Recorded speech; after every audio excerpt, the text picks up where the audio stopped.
So, good morning to all of you.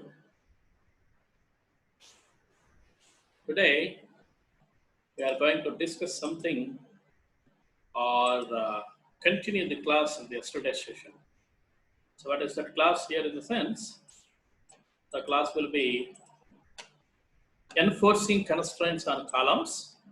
Yesterday, in the previous session, we have seen domain integrity constraints. All domain integrity constraints have been looked into.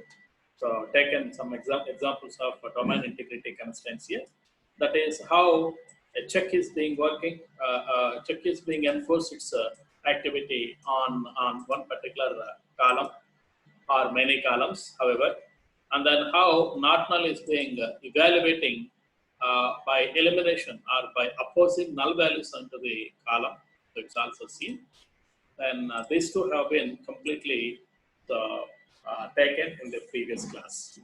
Now today, I'd like to go ahead and take so further integrity constraints which are available with us.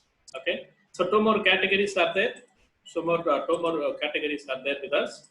So they are entity integrity constraints and referential integrity constraints. So these are the two categories which are available with us.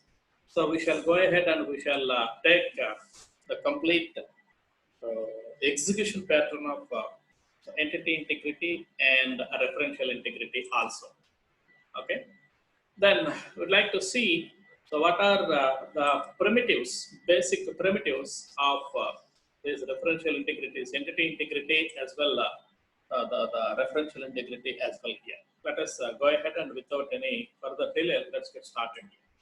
Okay. So previously we have taken the domain integrity constraints. Always domain integrity constraints are concentrated on only values, on only so values of one row, only one particular row. So whatever the row you are trying to enter, only that particular row will be affected or will be evaluated. So evaluated, then the data will be taken into consideration. If your new row will be evaluated or entered, so thereby null value will be there, then it could not be accepted. Thereby you have defined some kind of condition or check constraint. So therefore, if you are not supposed to follow the regulation of check constraint, obviously that could be also eliminated. So you need to remember this particular point here. Only this particular point here. The point will be so values of one particular row. Okay, we'll continue. Well, one particular row which is being entered, which is not being here. Being is not expected. Which is entered right now. Okay, the row which is being entered just right now. So if you operate insert into so and so, then it could be gets operated here. It could be gets operated here. So that's what you need to remember. Whereas, so the entity integrity constraints, what exactly these could be? These could be gets operated on the entire table, on data of entire table. Okay, previously some data has been entered. For example, you do have some 20 rows of data. But for example, it is not probably that maybe true or not true. So 20 rows of data is there already with your database or with your table. And while enter one more new data, I mean one more new row is when you are trying to enter a new row, so it could be refers.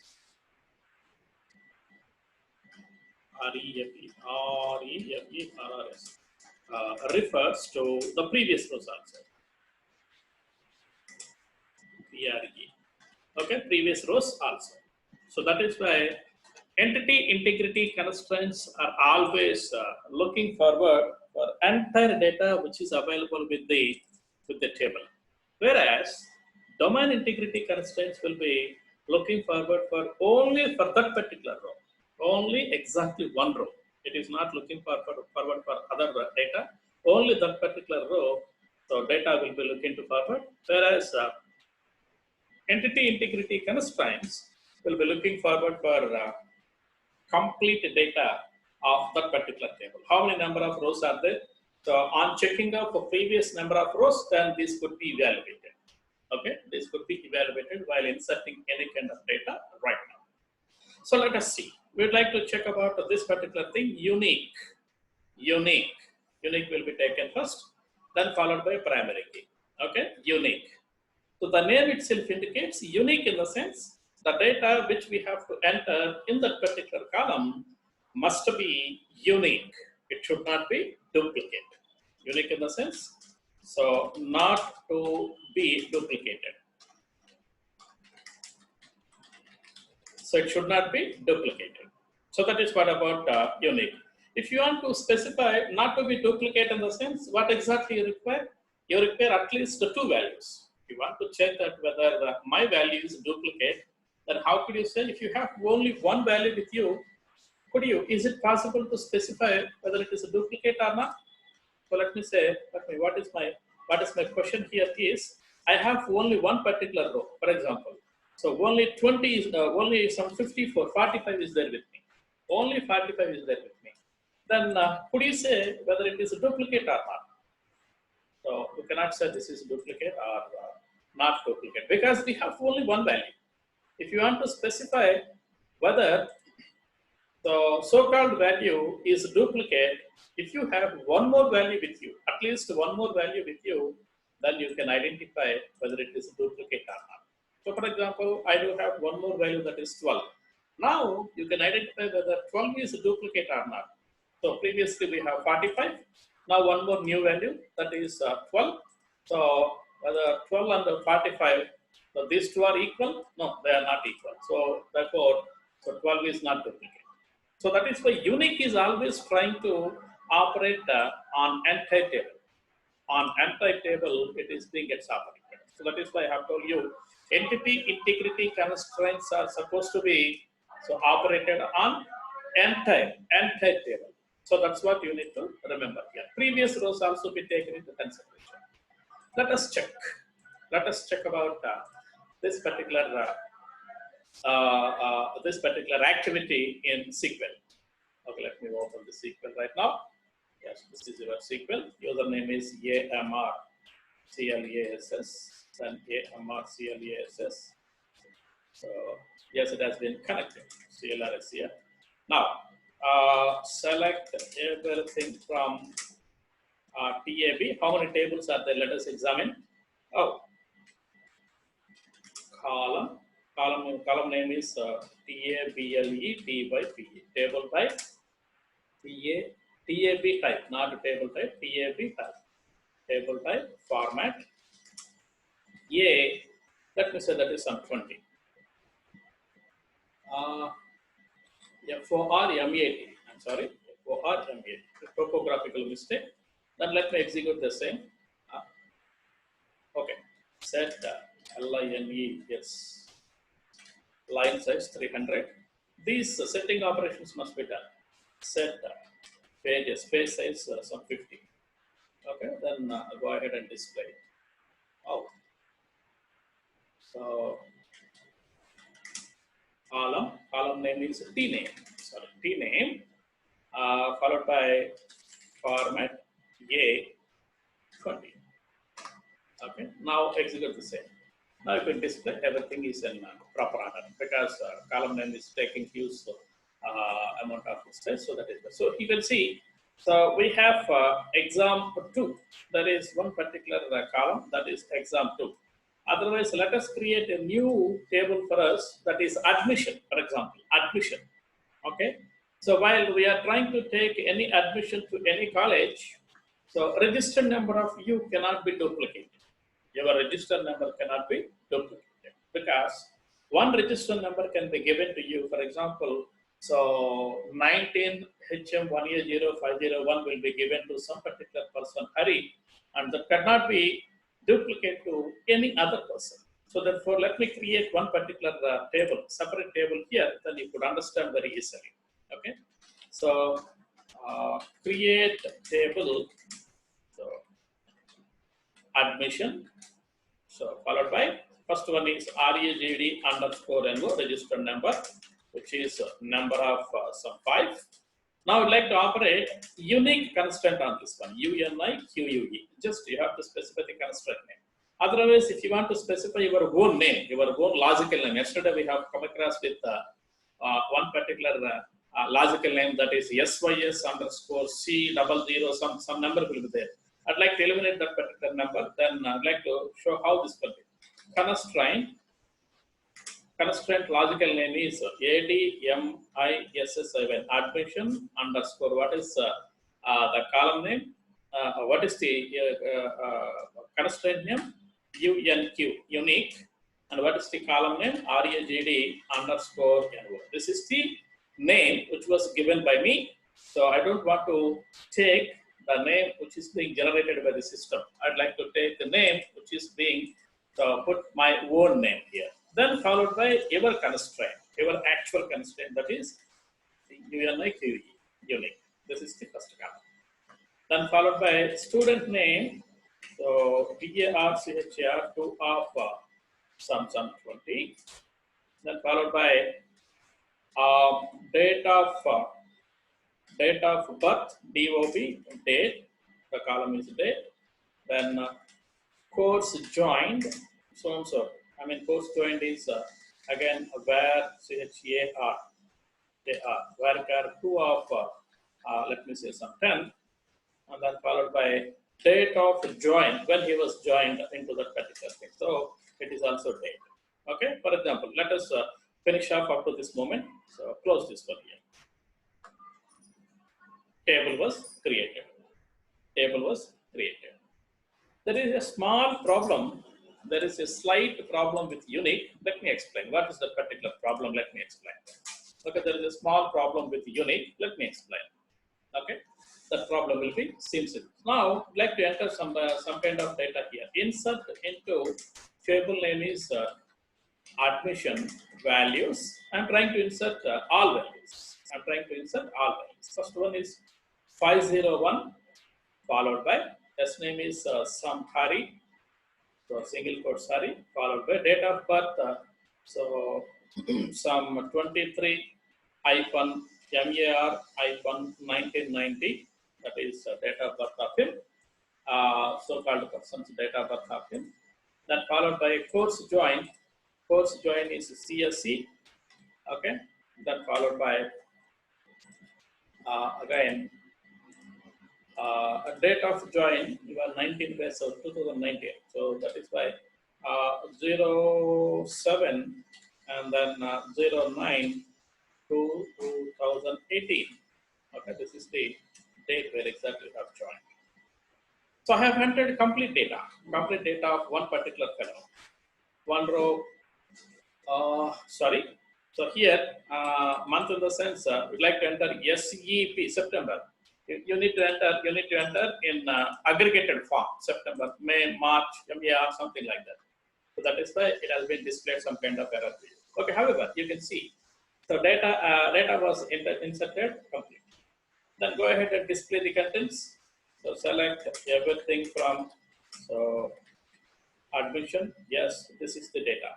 501, his name is Hari, and the 23rd March 90 is the date of birth, and course was joined is that is CSC, and date of join is also. Okay. Now let us take one more fellow information. His name is Kumar.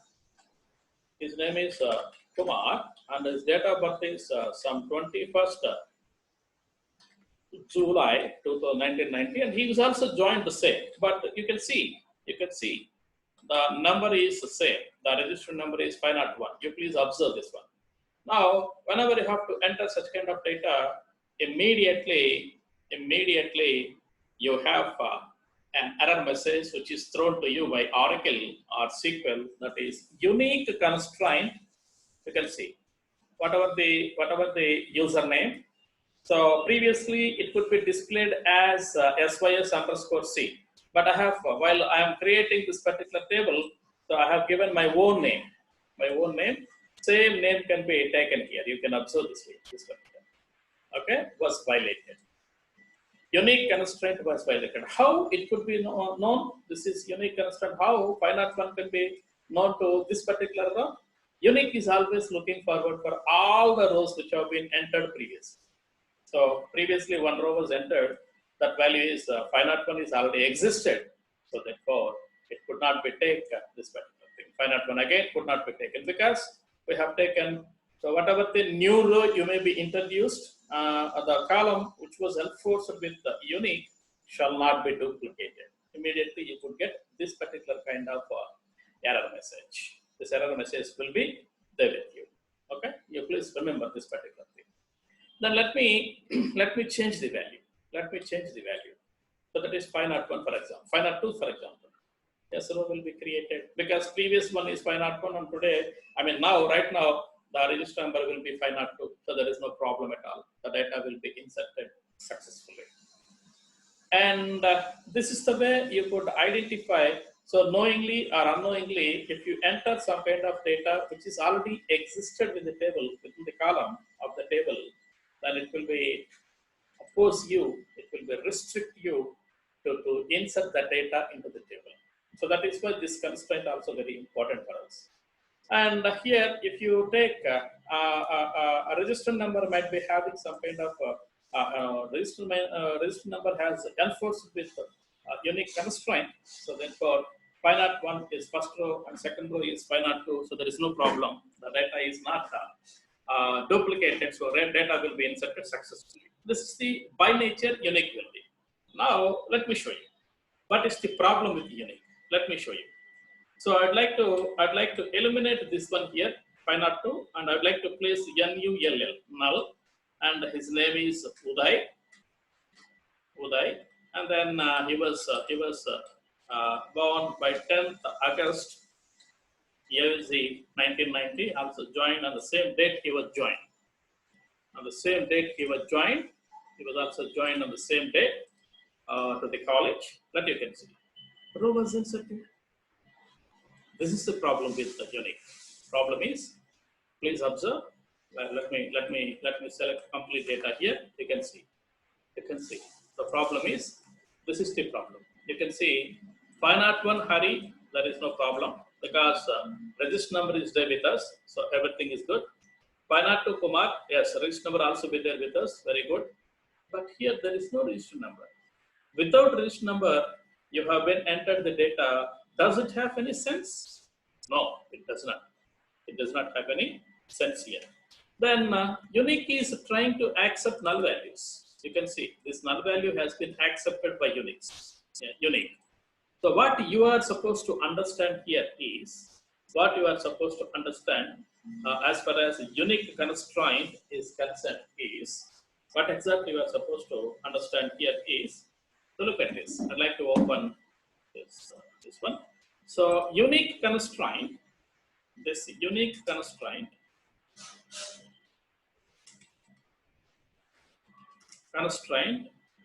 will not always expecting data. So for example, in a registered number of our example, so we have been enforced that unique constraint, right? Unique constraint was enforced on register number. Thereby, you are expected to enter some kind of data as first row as 501, and in the second row you have entered 502, and in third row you have entered null. Null in the sense there is no data. First row, second row does have data. Third row does not have any data. So it is always not expecting data. Okay. So any constraint will always not expecting data. Okay, that's what you need to remember here. So if you are enter some kind of data, when user enters data, so that must not, the data must not be duplicated. That must not be duplicated. Okay. So as far as always not expecting data in the sense, so unique is accepting. Unique is accepting null values. Null values. So these are the 3 points which you have to remember. These are the 3 points which we have to remember. Unique constraints will always not expecting any data.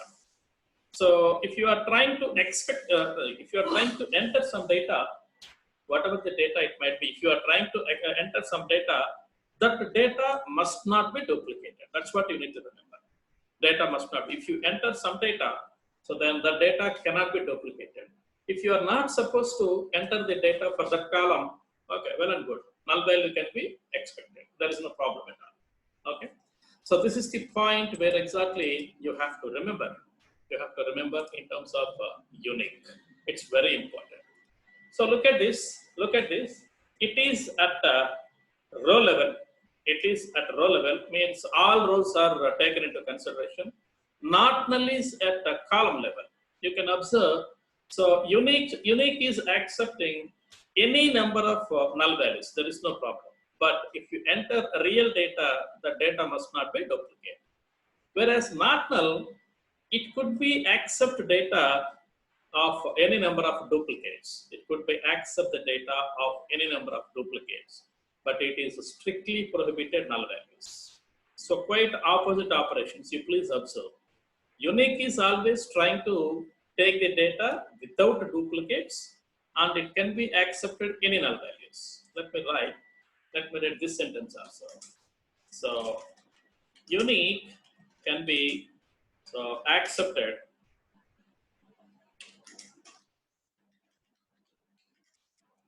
data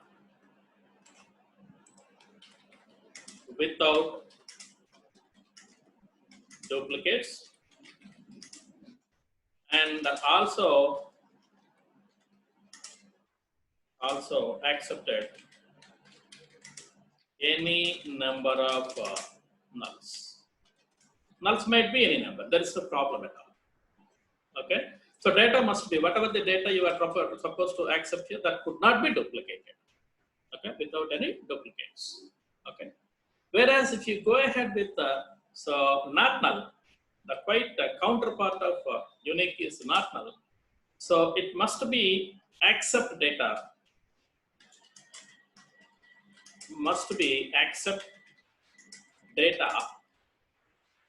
of any duplicates. Duplicates could be accepted, but not accepted.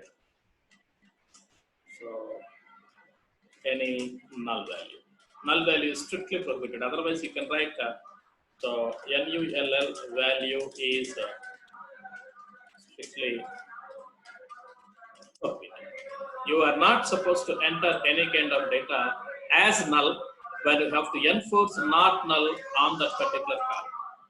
Okay, on that particular column. So these are the quite opposite actions of so these two here. Let us observe. Let us observe this one here. Okay, these are the quite opposite activities. Then, so as far as our problem is concerned, in registered number, sorry, in admission, without registration number, if any student is being joined, no, it is highly impossible. Then what about this particular thing? If it is possible to apply so unique and not null at the same time on the admission table, will it be possible? Yes, it could be possible. It could be possible. How it could be? Let me create one more table with admission 2. Okay, with admission 2. Let me create this one here, one more table with admission 2. Oh, sorry. It's not, okay. So create table admission 2. Okay, admission 1 followed by, so then a register number. So on this one, I'd like to enforce both unique and not null. UNIQUE followed by not NULL. Unique and not null. Both will be gets enforced. Okay. Then followed by student name. Yes, name. Oh. Sorry.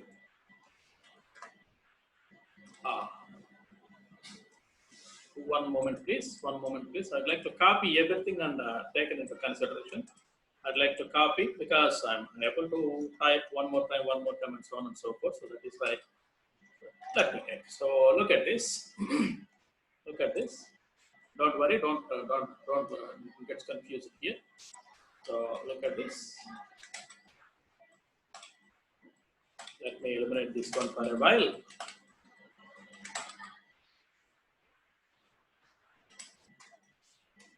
Yeah. So look at this. This is admission one, and then here I'd like to eliminate everything unique followed by not null. So then everything is same. Let me save and come out. Let me execute this one. Your table has created. Your table has created successfully. Then let me enter one data here. For example, a data will be finite one. Where exactly the finite one will be? Let me copy that finite one here. Yes, I have been taken. Finite one will be gets copied here. Look at this same data, admission one, but table name is admission one. Okay, let me enter this. Row was created. The row was created. You can see previously we have observed that one more finite one will be taken. Obviously, it could be taken some error message. Look at this unique constraint is violated. Okay, now like we haven't given any name, our own name, so that it is displayed sys underscore something. So it is being violated. Now let me take, let me put null value here. Let me put null value here. Null, null followed by Hari and so on.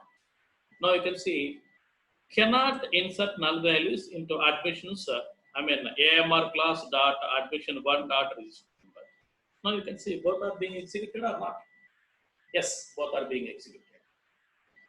So the activity of unique and not null. If you combine these two, we are not combining at this moment. So we have been operating so in a separate way. That is, unique is separate and not null is separate in separate way. So we have been gets operated here. Okay.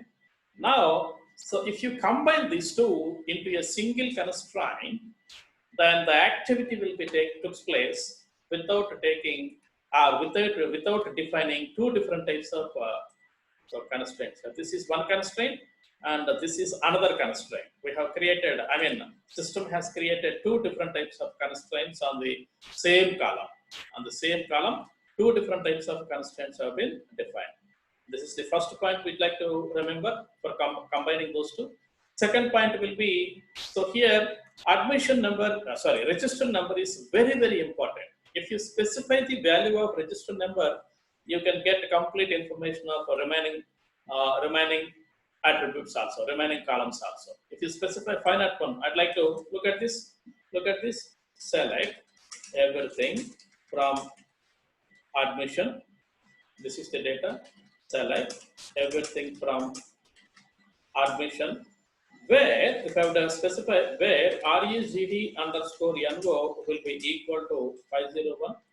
Does it could be available? Yes, it is available. You can see I have specified a condition with 501, but it has been displayed complete row. Okay, so this particular column is a capability to display or to handle remaining all attributes. So this is very important attribute for us. Therefore, if you specify so-called attribute is very, very, very important throughout the system, then such kind of attributes are called as primary key. Such kind of attributes are called as primary key. Otherwise, key attribute. So without that particular attribute value, you never ever enter any data for other columns also. So if you enter some value to that, then it could be. If you do not enter that particular value, remaining columns also discarded. Remaining columns also discarded. Okay. Such kind of activity will be there. So if such kind of activity will be considered by you, then so here that is called as primary key. So primary key can be activated with the actions of unique and not. Both will be takes place, but constraint name will be only one. So physical constraint name will be only one, and logical constraint name also only one. So both activities will be combined together and can be executed. Then what is the second use of this particular primary key in the sense, if a user is not entered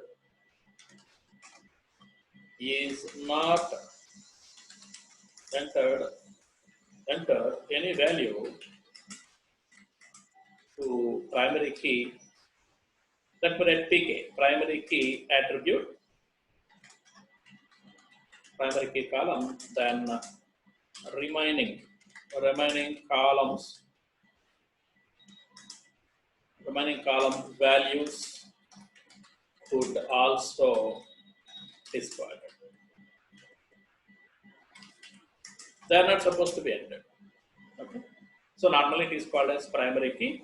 PK also eligible name. Primary key or PK, both will be no problem. Okay. So that is why if you enforce primary key on any column, that column is very, very, very important for you. That column is very, very important. So if you represent the value, it will be able to identify entire row of that particular table. Okay. So such kind of columns are very, very important. Then how could you define this one? How could you define this one here in the sense? Again, I will go for edit, and I'd like to define one more. Okay, it's not there, I think. Let me go ahead and take the definition, admission one here. So let me take the same. So here, let me define admission to at this moment. One more column, one more table. Admission to right now. Admission to. Okay. Look at this. This is admission to. The table name is admission to. Instead of applying these two, I'd like to go ahead with the primary KEY, primary key, and remaining everything is same. Remaining everything is same here. Remaining everything is same. Look at this. Look at that particular thing. Now go ahead and execute this one. Table is created. Now insert into admission to. Yes, here it is 501, 501, and execute this one. Row has been created. Primary key activity, which is unique and not null, will be combinedly gets operated. Yes, so we have entered some value which is not equal to null. Okay, not null is satisfied. We have entered first value, that is 501, which is not a duplicate as it could be. Secondly, I'd like to execute the same row again.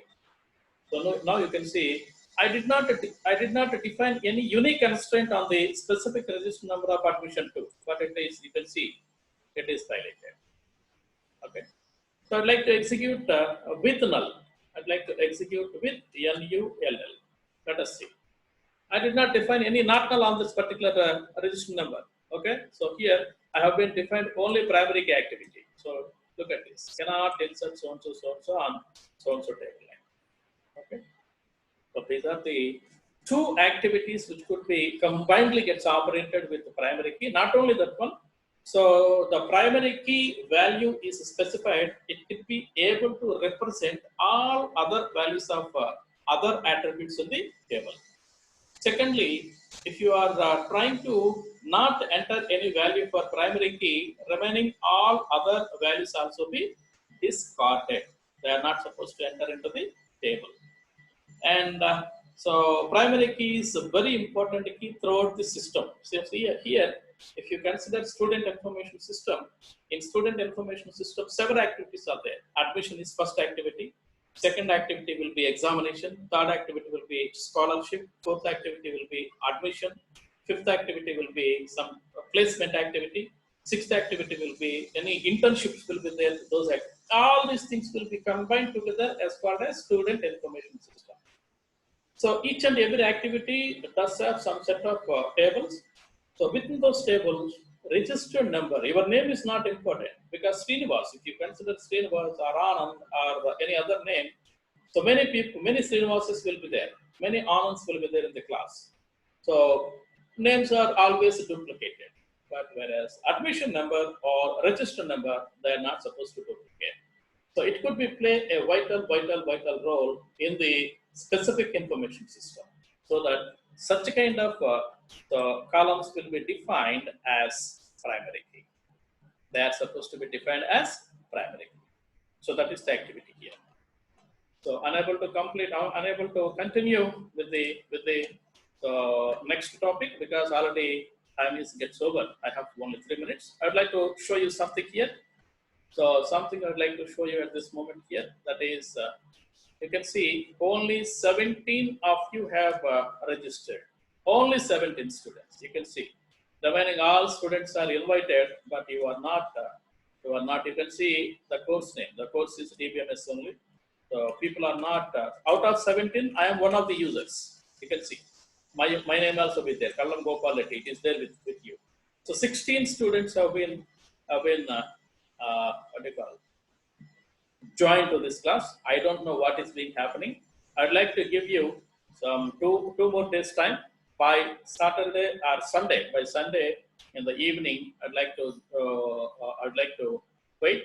And if number of people in the sense totally 72 people are there. 72 out of 72, at least 80% of students must be joined in this class. Unless otherwise, I don't give any assignments to you. And finally, while calculating your final examination marks, assignment marks will be put into 0. Please remember this. Okay, please remember this. Okay, don't go away. I'd like to take attendance of you. Yeah, first 20 people have taken. Already one person has left. One person has left. I don't know why. If you left, you could not have any attendance. Second has taken